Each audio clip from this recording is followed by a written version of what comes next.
د پیسو دراتلو د پاره یو مجرب عمل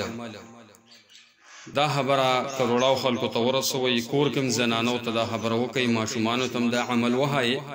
تاسو ته بز یو عمل دا سهمه چې تاسو لبا خود به خود پیسې راځي او هر کس دا وړي چې زه مالدار شم او ما سره پیسې ډیر او زما هر ارمان پوره شي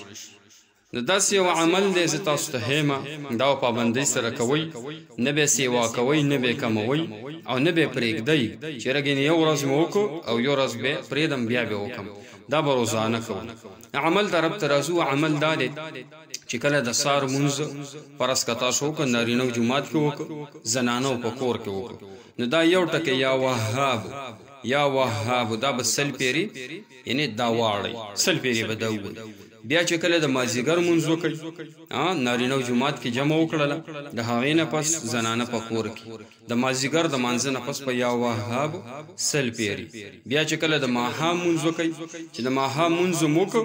د هغې نه پس به الله الصمد یو سل یو پیره 101 مرتبه دا به ووایي یو ورځ دا عمل وکړه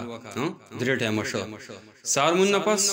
مازیګر مون نه پس او ماښام مون نه پس دوه ورځې دا عمل وکړه په درېیمه ورځ به تا ته دا سر پته ولګي او طالبه کې شرار رواني پیجو سره فالو کې الله خوشحاله